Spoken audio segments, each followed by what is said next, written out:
വിളരുന്ന വിളരും തോറും വളരുന്ന വിളരും തോറും വളരുന്ന വിളരും തോറും വളരുന്ന മത്തായി കോൺഗ്രസ് സിന്ദാബാദ്. മത്തായി കോൺഗ്രസ് സിന്ദാബാദ്. കേരള കോൺഗ്രസ് മത്തായിക്ക് സ്വന്തം. കേരള കോൺഗ്രസ് മത്തായിക്ക് സ്വന്തം. കേരള കോൺഗ്രസ് മത്തായിക്ക് സ്വന്തം. കേരള കോൺഗ്രസ് മത്തായിക്ക് സ്വന്തം. കെ.ടി. മത്തായി സിന്ദാബാദ്. കെ.ടി. മത്തായി സിന്ദാബാദ്. മതി മതി മതി മതി മതി മതി മതി സിന്ദാബാദ്. അല്ലല്ല മതി മതി മതി എന്ന് പറഞ്ഞാൽ മുദ്രാവാക്യം മതി എന്നാണ് ഉദ്ദേശിച്ചത്. സോറി. ഓക്കെ.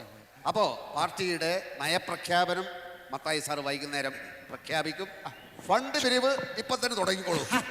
ഫണ്ട് പിരിവ് സിന്ദാബാദ്. ഫണ്ട് പിരിവ് സിന്ദാബാദ്. ബഹളം ഉണ്ടാക്കാതെ പോടെ. പിരിവ് നടത്തിക്കോ. അതിന്റെ കണക്കിന്ന് വൈകുന്നേരം തന്നെ ഏൽപ്പിക്കണം. പൊക്കോ പൊക്കോ പൊക്കോ.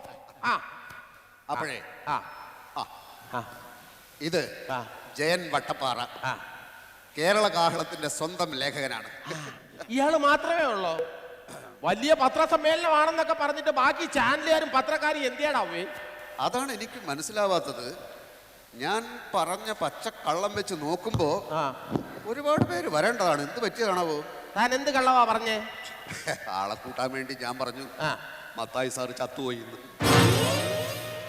എന്നിട്ടും ആളുകൾ വരുന്നില്ലെങ്കിൽ നമ്മൾ വളരെ ശ്രദ്ധിക്കേണ്ടിയിരിക്കുന്നു മത്തായി സാറേ. സത്യം പറയാലോ സാറേ, സാറിന്റെ മരണ വാർത്ത എഴുതി വെച്ചിട്ട് സാറ് ചത്ത് കിടക്കുന്ന ഫോട്ടോ എടുക്കാൻ വന്നാ വലിയ നിരാശയായി പോയി കേട്ടോ. എന്താ ഞാൻ ചത്തു വാങ്ങിയതോ? വട്ടപ്പാറേ, നമ്മൾ അതും ഇതും പറഞ്ഞ് നേരം കളയണ്ട. ഇന്റർവ്യൂ നടക്കട്ടെ. ചോദ്യങ്ങൾ ചോദിച്ചാട്ടെ. ചോദിക്കാം. ഈ മത്തായി കേരള കോൺഗ്രസിന്റെ ഭാവിയെ കുറിച്ചുള്ള പ്രതീക്ഷകൾ എന്തൊക്കെയാ? അയ്യോ, വലിയ പ്രതീക്ഷകളാ. മത്തായി കേരള കോൺഗ്രസ് രൂപീകരിച്ച ഇന്ന് തന്നെ 4 പേര് അംഗങ്ങളായി കഴിഞ്ഞു. ഒന്ന് ഞാന്, 2 കോശി, ഞങ്ങളുടെ 2 ബന്ധുക്കള്. പിന്നെ വേറൊരാൾ നാളെ അംഗമായി കൊള്ളാമെന്ന് എനിക്ക് വാക്കും തന്നിട്ടുണ്ട്. ആണോ? നീ മിടുക്കനാന്നല്ലോടാ കോശി. അടുത്ത ചോദ്യം. പിന്നെ എന്താണ് പുതിയ പാർട്ടിയുടെ ഈ നയം? അയ്യോ, ഞങ്ങൾക്ക് വലിയ നയങ്ങളുണ്ട്. അതായത് ആദ്യമായി ഞങ്ങൾ ചെയ്യാൻ പോകുന്ന കർമ്മ പരിപാടി, ഈ നാഷണൽ ഹൈവേയുടെ ഇരുവശങ്ങളിലും ഞങ്ങൾ റബ്ബർ മരങ്ങൾ അങ്ങ് വച്ചു പിടിപ്പിക്കും. കേരളം എന്നാണല്ലോ നമ്മുടെ നാടിന്റെ പേര്.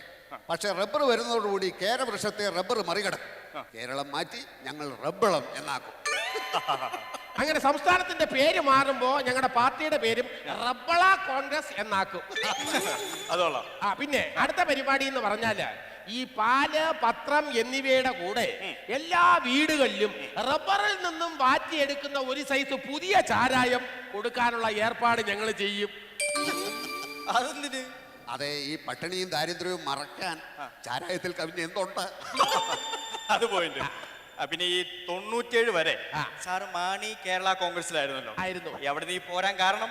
അതെ, ന്യായമായ ചോദ്യം. ഞാൻ എന്നും ആദർശത്തിന്റെ കൂടെ നിന്നിട്ടുള്ളൂ മിസ്റ്റർ വട്ടപ്പാറ. 97 പാലാ കൺവെൻഷൻ, പാലാ കൺവെൻഷന് ശേഷമുള്ള ഉച്ചഭക്ഷണം ഞങ്ങൾക്കൊക്കെ സാധാ മത്തിക്കറിയും ചോറും, മാണി സാറിന് മട്ടൻ ബിരിയാണി. മാണി സാറ് കഴിച്ച മട്ടന്റെ എല്ലു പോലും സാറിന് കൊടുത്തില്ല.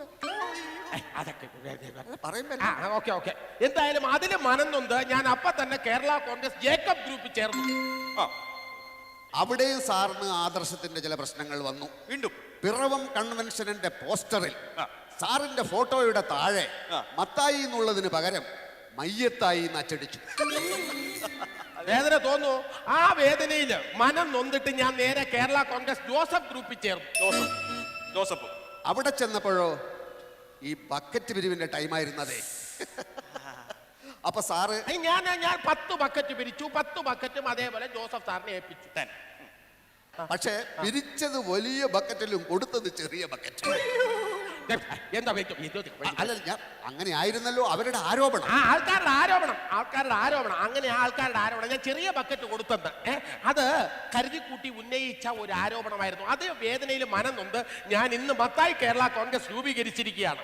ഇതിന് ജനങ്ങളുടെ പിന്തുണ വേണം കോശി, പത്രക്കാരുടെ. അതുകൊണ്ട് നമ്മുടെ ആദർശങ്ങളും പ്രഖ്യാപനങ്ങളും നമ്മുടെ നയങ്ങളും വേണ്ടതുപോലെയൊക്കെ എഴുതി കവർ കൊടുക്ക. ഇത് വെച്ചോ. എഴുതി കഴിയുമ്പോ കുറച്ചുകൂടെ വലിയ കവർ. അപ്പൊ ശരി കേട്ടാ.